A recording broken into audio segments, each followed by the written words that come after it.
Hi everyone, and welcome to this session, New Leadership Models, Steering Your Organization Through Change.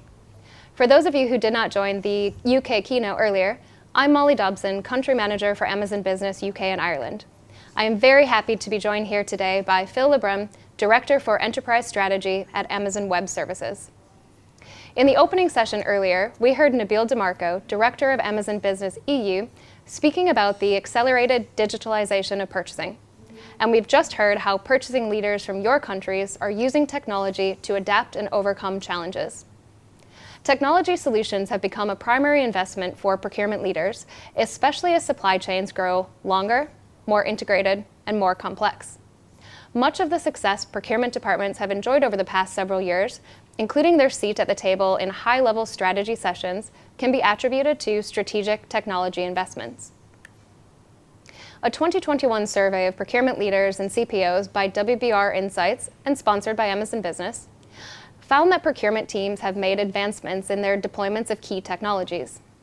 On average, most procurement leaders surveyed are investing 50% of their budgets in future technologies such as artificial intelligence, machine learning, robotic process automation, cognitive procurement tools, and more. It is important to note, however, that some procurement organizations are facing setbacks, especially when it comes to automating their processes. In that same survey of CPOs last year, 40% said they had automated up to 3/4 of their procurement processes, while this year, only 17% said the same. Similarly, about half of those surveyed last year said that they expected nearly all of their processes to be automated within the next 12 months, whereas this year, every respondent expected less than 75% of their processes to be automated a year from now. So while there is pressure on leaders to adopt new technology for their teams, clearly change management can be hard, particularly through the extreme circumstances of the past year. Only through digitalization will procurement have the necessary agility to be proactive in facing future challenges. So to help you successfully implement technologies that support your organization's high-level objectives, we've asked Phil from our AWS Enterprise Strategy team to join this session today and share with you what he's learned from his experience helping leadership teams around the world adopt technologies that help them work smarter, faster, and with more agility. And with that, I look forward to handing you over to Phil. Thank you, Molly. I'm part of the Amazon Web Services Enterprise Strategy team, a group of technology executives who have been AWS customers while at major organizations. I joined from McDonald's Corporation, where I served as Corporate Technology Officer at the start of the company's digital transformation. As an AWS team, we now use our backgrounds in leading transformations to help thousands of customers around the world. In customer meetings, we typically hear the word agile every 6 minutes, closely followed by the phrase digital transformation. We find that many customers struggle to understand what this all means for their business. Today, I'll talk about some of the attributes of truly digitally transformed companies which enable them to rapidly and resiliently adapt to changes in the environment and customer demands. This is primarily a business perspective, with technology as a critical enabler. For some of you, this may just affirm what you already know, but for many others, I hope it will provide some insights into practices that are helping companies evolve.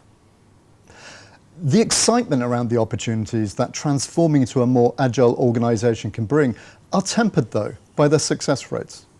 Too many of these programs do not achieve their intended potential. This was brought home recently in research AWS commissioned across 10,000 business leaders in Europe in a report we called Reinventing Without a Roadmap. When Jack Welch was CEO at General Electric, he famously stated that if the rate of change on the outside of an organization exceeds the rate of change on the inside, the end is near. At Amazon, we recognize this and embed it within our leadership principles. We even have a term for this, Day One. We believe Day One companies continually to strive to innovate and constantly look out for signs of their own complacency. It was reassuring to read in the research report that many leaders understand that the greatest threat to their business isn't change, it's the status quo, and that disrupting themselves to maintain a Day One culture was much more preferable than having their competition or outside events dictate their future. Reassuringly, on average, companies in the report believe they've accelerated their digital transformations by 29 months. But it's common to find leaders believing that digital transformation is an IT thing or a one-time project. This too was echoed in our report. Despite 90% of companies citing difficulties in understanding and meeting new customer demands, 50% of companies believe they are now finished with their digital transformation or don't need to transform. It's our belief that transformations are never done, else the status quo reasserts its hold. One barrier to change is how we perceive the world. We consciously and unconsciously use mental models to make sense of the world and to make decisions quickly based on our beliefs and experiences. For example, one mental model Amazon uses is the minimum lovable product, based on the belief that it helps us validate what appeals emotionally to customers. Other models become dated and irrelevant. For instance, there used to be a common belief that owning your own data center was the cheapest, securest approach to hosting your applications. But then the cloud came along. Old mental models hold companies and individuals back from changing or even acknowledging change is required. Views that have made you successful but are no longer appropriate are really hard to unlearn though. We know this from history. Every era of human progress has been marked by inflections centered on the technologies and the materials of that age. Each age saw the introduction of one or more technologies that became pervasive, what academics call general purpose technologies. GPTs have three attributes. They become ubiquitous. Over time, they continue to improve in terms of quality, usefulness, and cost. And finally, the very innovations themselves that became GPTs fuel further innovation. Ironically, as a technologist, I recognize that historically technology by itself has not driven profound change. Rather, these changes have happened when work itself has been reconfigured and then reimagined. Digital transformations are no different, rewiring an organization's culture from the top down to respond to customers in a more dynamic, relevant way. Ultimately, transformation is a change to business approach, not just a technology. For example, we believe that the information age is in many ways just the first phase of the next transformation. From the first telephone call and the first generally available public computer, through to the widespread use of network technology, tedious manual calculations can now be performed faster and at scale. But much of the actual nature of the work itself, such as financial record keeping, hasn't changed. But these technologies have been built upon during the digital age. The general availability of communications and compute saw the internet grow from the 1990s. APIs enable programs to be developed independently but communicate with each other predictably. The AWS cloud took this to a new level starting in 2006. Compute improved in terms of size, cost, and availability, leading to it being embedded in everyday devices, launching the invention at scale of IoT. And a combination of these general purpose technologies have subsequently led to the launch of widely accessible solutions such as Amazon SageMaker for machine learning. These changes in how work gets done requires leadership from the very top of organizations so they truly become customer-centric. Today, customers are in the driving seat. They are often the first to adopt new technologies and so demand that businesses meet their higher bar. When we think of what makes an organization agile, we use a simple mental model. The fundamental change required is to your mindset or culture. This both informs and is supported by changes in skill sets and in the technology. This isn't a linear process, rather an ongoing process rooted in the concept of a learning organization.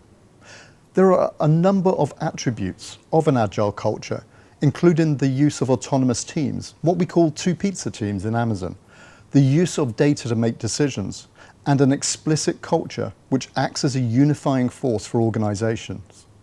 Another is clarity of purpose.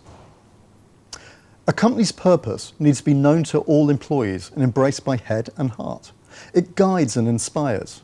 While this may sound simple, it's estimated that half of change initiatives fail due to this lack of senior management alignment and clarity. In one business survey, only 2% of employees could name their company's purpose or priorities. Unfortunately, too many companies still have their vision statements which are uninspiring and unremembered. How can a statement like this inspire and help individuals to make decisions day to day on what they should be working on? Companies like Amazon strive for simplicity and clarity. Our vision is bigger than just a job, is known to all employees, and helps frame up our responses regardless of the roles we have. While we don't have the luxury of time to deep dive into the culture, I wanted to acknowledge that these changes aren't easy and requires perseverance. Culture acts as a corporate immune system, protecting your status quo. Underestimating resistance to change, whether because of fear, cynicism, or rational concerns, is fatal to change efforts. Taking the time to bring the entire organization along on the journey will help embed an impactful, sustainable new future for your organization. While obvious, it is often done poorly. This brings us to the second element of the mental model, skill set. Whether in our personal or professional lives, we often experience the same emotions when significant changes happen to us, including denial, anger, resignation. We doubt our own ability to be successful in the world. These are natural feelings, given changes often feel like they will undermine our skills and value. It doesn't need to be this way. Understanding how to manage change is a critical and yet underappreciated leadership skill. You have to bring to life the future vision of what could be, excite people about this, and lead them there through that apprehension and resistance. This is hard, which is why successful organizations typically change through a continuous set of small changes rather than through a large-scale transformation initiative. They also invest a significant amount of their transformation budget and focus on communications and training. As part of change management, leaders need to address three aspects we all crave: the autonomy, so people are in control of their own destiny; the mastery of the skills required to be successful; and the clarity of purpose which unites and directs your organization. We support leaders in this through a 5-stage process used to build a comprehensive training strategy. We honestly identify gaps in skills across your entire organization, not just the technology team. From this, a large-scale formal training plan can be developed to close the gap. This plan is then executed across your entire organization, owned at the most senior levels of the organization. Fourthly, a core team is built to launch and foster skills development. This might be in the forms of a ways of working team, ensuring the right tools and training are provided to the right people, blending classroom training and practical hands-on experience. Finally, we help foster a culture of continuous learning. This is about embedding a culture of curiosity and experimentation in your organization, critical skills in agile teams. There are also changes you need to make to your own leadership behaviors, which, if ignored, can easily derail transformations. For the agile parts of your organization, leaders need to move from being the expert and decision maker to someone who empowers and coaches their employees. Doing this helps teams deliver exceptional results and become confident leaders in their own right, who own the decisions for their work. Consciously modeling the behaviors expected of others is important, including continuous learning and changing command and control habits. It's so easy to fall back on our desire to give answers while still believing we are given autonomy. Secondly, you also need to improve your and your fellow leaders' digital fitness. I follow leaders on social media, take certifications, read extensively, and use mentors at all levels who are candid with me on my performance. But mainly, I experiment. Let me give you an example of an experiment you can run if you want to try agile concepts out. Find a business problem. Put a team of people together you think have the right skills to solve the problem. Clearly state the outcome you are looking for, and then let them get on with it. This is the first step many organizations take in starting on their agile journeys. Don't overthink and don't overplan it. So, if our culture now supports more agility and the leadership skills from the top down do as well, what about the technology? Well, it doesn't take a giant leap to understand that agile organizations require agile modern technology that can keep pace with the rate of change. Large upfront investments are the antithesis of this. Traditional methods that companies follow to host and operate their own products invariably are expensive and time-consuming. Many of you will be familiar with chemistry and the periodic table from school. It's a science where applying a few simple rules to chemical building blocks allows you to create all sorts of wonders. This is how we see the cloud. It is much more than someone else's data center. It's a virtual periodic table of over 175 services that can be rapidly combined without unnecessary licenses or negotiations. Experiments can be undertaken by selecting a few services and rapidly scaling or cost-effectively shutting them down, depending on the results. Your people can focus on those aspects that really differentiate your organization, leaving the heavy lifting to others. More time can be spent on enabling your business, less time on procurement, contracts, planning, and support. Why spend time solving problems that have already been solved? I find it ironic that it is only at times of extreme need that we typically see the impetus to change, and yet you have the opportunity to change this dynamic. You have enviable strengths in your organizations and customer bases. What we advocate based on strong data is combining what still makes you successful with changes that will increase your business agility. The cloud is the new general purpose technology. But while moving to the cloud without changing culture and skill sets has benefits, it misses the full potential of a true transformation. Culture change is hard though, especially when it changes how work gets done. Harder still when your business has been successful. The best advice we can give you is start small, scale fast. The complexity of enterprise organizations requires your journey to consist of many small, deliberate changes. Some will work and can be embedded in your culture. Others will yield learnings to inform future changes. I hope we have the opportunity to support you as you head into your exciting future. Thank you for your time. Thank you, Phil. Really interesting insights that you've shared on how leaders can look at implementing new technological changes based on the learning from the past. And I really like your mental model, thinking about how organizations need to have the right mindset, skill set, and tool set in their mind as they approach their own digital transformation.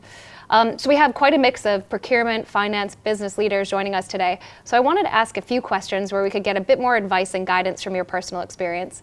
So the first question I wanted to ask is, bringing it to life, what are some of the real life benefits that you've seen from organizations implementing these digital transformation initiatives? The first that springs to mind is very close to home, and it's the Hands Off the Wheel initiative at Amazon, which has been widely written about because it's a great example of a well-executed set of automation. The intent was not to eliminate jobs, but to free up humans to do things which they are uniquely qualified to do, such as building new products. It addresses a common issue I see with many organizations, which is that people are incredibly busy, and leaders often complain about not having enough people. But the reality is that a lot of the work they're doing is repetitive, and it's not something that competitively differentiates them. Hands Off the Wheel at Amazon has kept the company operating in a nimble way in many areas, such as inventory management, forecasting, and pricing predictions. It's also a great example of the power of change management. Another that caught my eye recently was LexisNexis, a global provider of information and analytics in the legal industry. They partnered with AWS to use artificial intelligence to reduce the time that litigators spent researching and writing briefs by mining over 27 million cases, pleadings, and motions. Their brief analysis system canvasses legal content in 11 seconds. In doing so, legal researchers can find recommendations on citations and other relevant information, significantly increasing the time they can spend on more valuable activities. So in terms of spending time on more valuable activities, with Amazon Business, we've got leaders that are implementing machine learning into their purchasing processes or incorporating artificial intelligence for the first time. What do these leaders need to consider to really successfully lead that sort of change? It's a very timely question. We've just finished putting together a machine learning keynote for executives to help them understand the technology and its successful application. It's an incredibly powerful set of tools, but it's also not magic. It's important that organizations think holistically and not just get fixated with the technology, else it becomes a solution looking for a problem. We use the same mental model as I've just used to think about applying machine learning, considering the skill sets, the mindset, and the tool sets, and the changes required in each of those. Mindset-wise, there probably aren't any surprises to your audience. Being clear on what the problem is they're trying to solve, and whether machine learning is the right tool to solve that problem, having a clear outcome they're trying to achieve in mind, creating a two-pizza team that can figure out the how, and ensuring the right data is available at the right level of quality to actually solve the problem. From a skill sets perspective, aspects such as training the team are clearly important, and allowing them the opportunity to try out their newly acquired skills in real life as well as increasing the executive level education around machine learning as a business tool. Toolset wise, well, you have everything you need in the cloud, so that's probably the easiest part of the question to answer. Maybe a harder question to answer. I took note of what you mentioned earlier around the vision and inspiring people with the change that you're making. So when we're looking at inspiring others and managing expectations, what sort of guidance would you give to the business leaders joining us today on how to do some of that inspiring, or even more importantly, just manage expectations? It's such a key leadership skill. I truly believe that organizations who use the cloud as intended and actively consider and evolve their culture are going to be the ones that thrive in the future. It's what brought me to AWS. The second part, creating a more agile culture which truly unleashes your talent in your organization, is probably the most difficult aspect of change that organizations face. They can't just treat this as a project. Critically, it's important that organizations invest time and money into organizational change management. Make sure everyone from the top down comes along on the journey. Ultimately, machine learning changes what gets done and how it gets done. These have human considerations which technology can't magically solve. Some simple but often underrated tips are to be clear on the vision. Encourage people to learn as they move towards an outcome, rather than pretending they can plan everything up front, and communicate constantly on progress and learnings. Machine learning can have such a profound impact on an organization. The more people who come along on that journey with you, the more profound that impact will be. Interesting. And going back to where I opened the session today, talking a bit about steering your organization through change and some kind of tough statistics on organizations that haven't been as successful in driving change as they would have thought 12 months ago. Any final words of wisdom or advice that you could share with those listening today on how to maintain momentum through change? We have a saying in Amazon, be stubborn on the vision, but flexible on the details. I believe companies are going through some of the most significant organizational changes in the last 100 years, throwing off old habits born from managing factory workers during the Industrial Revolution. This doesn't happen through good wishes or a one-off large-scale transformation initiative. The advice we give anyone embarking on these types of change is you think big, but start small and learn quickly. Ensure everyone is clear on the purpose of the change, and bring them along on that journey. You want a message which resonates with your employees' heads and hearts, and which they're clear on what success looks like as well. Make everyone part of the change. Use this as a force multiplier. Encourage folks to try new ways of working and share the results broadly. Recognize and communicate successes continually. And if you think you've communicated enough, try doing it another 12 times and then again. I think the leadership characteristics which are so important include perseverance, clarity, curiosity and resilience. And a good dose of humor helps as well. And that, I think, is a really strong message to leave our audience with today. Thank you so much, Phil, for joining us this morning. I found it a very useful session, and I hope you all did as well. So thank you for joining the session on leading your organization through change. Next up, you'll participate in 2 breakout sessions with topics relevant to your organization, whether you're leading a large enterprise, small or medium business, or public sector organization.